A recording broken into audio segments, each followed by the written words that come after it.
पर्दा उठता है तो एक होलनाक और वीरान जंगल सामने आता है जो किसी दूसरी ही दुनिया का मालूम होता है। आसमान पर बादलों के पीछे छुपा जर चांद जमीन पर दरख्तों के ढांचा नुमा साए बिखेर रहा है। एंड्रिया अपनी सुर्ख होडी में धुंध का सीना चाक करते हुए सबसे आगे है। इसकी आंखों में एक ऐसी बेखौफी है जो इस खतरनाक सफर का रुख तय कर रही है। इसके पीछे वकी है जिसके हाथ कपकपा रहे हैं और वो अपने माइक्रोफोन में उस बोझल और दम घटती फिजा के बारे में सरगोशी कर रही है। सबसे पीछे रब्बैका एक खामोश मुहाफिज की तरह चल रही है। उसकी टॉर्च की तेज रोशनी चांदी की तलवार की तरह घनी धुंध को काट रही है।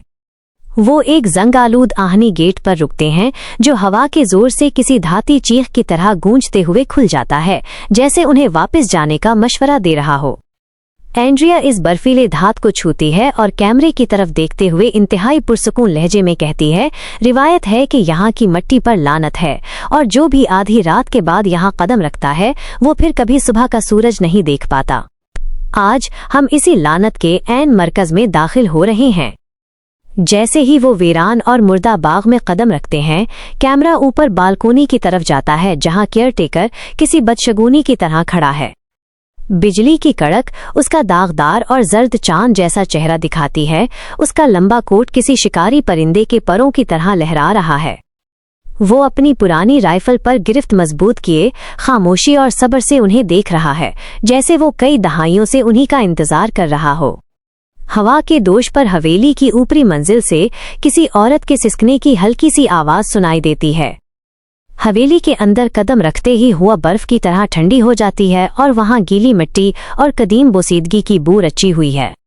बड़े हॉल में लगी तस्वीरों की आंखें इनका पीछा कर रही हैं। अचानक एक अलमारी पर रखी चीनी मिट्टी की गुड़िया अपना सर आहिस्ता से वकी की तरफ मोड़ती है और फिर जमीन पर गिरकर चकनाचूर हो जाती है। वो मुताला के एक बड़े कमरे में दाखिल होते हैं जहां मेज पर एक पुरानी डायरी खुली पड़ी है। उसकी स्याही अब भी गीली है, जैसे उसे अभी अभी लिखा गया हो। एंड्रिया इस पर लिखी पुरअसरार तहरीरें बुलंद आवाज में पढ़ना शुरू करती है। इसकी आवाज हवेली के खाली ढांचे में गूंजने लगती है।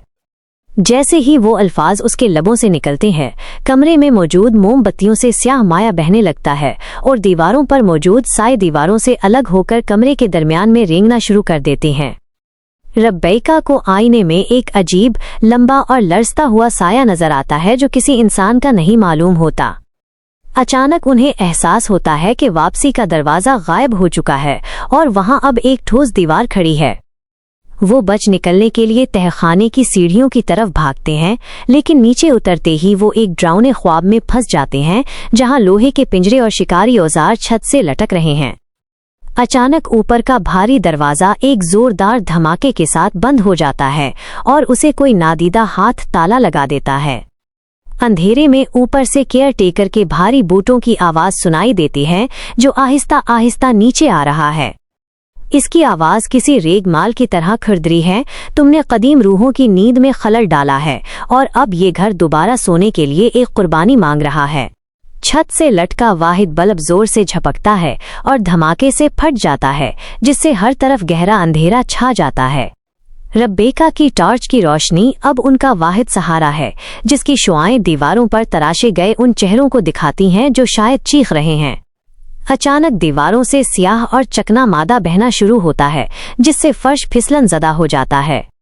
वकी खौफ से मफलूज हो जाती है और उसका कैमरा हाथ से छूटकर गिर जाता है, जहां वो नाइट विजन में उस दहशतनाक मंजर को रिकॉर्ड कर रहा है।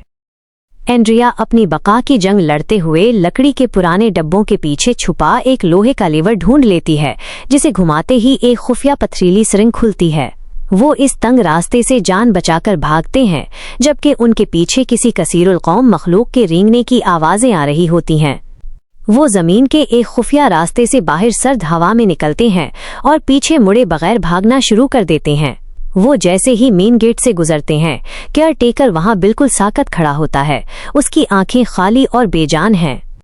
वो अपनी गाड़ी तक पहुंचते हैं और पूरी रफ्तार से वहां से निकल जाते हैं। जैसे ही सुबह की पहली रोशनी दरख्तों को छूती है, पीछे गाड़ी के आईने में वो देखते हैं कि हवेली की तमाम रोशनियां एक साथ जल उठी हैं। एंड्रिया कैमरे की तरफ मुड़ती है।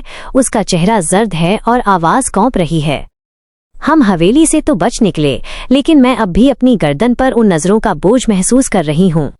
अगर आप देखना चाहते हैं कि क्या हम इस रात से बच पाएंगे, तो डरावनी दुनिया को सब्सक्राइब करें और हमारे लिए दुआ करें। मंजर स्याह हो जाता है और पस मंजर में उनके नामों की सरगोशियां गूंजने लगती हैं।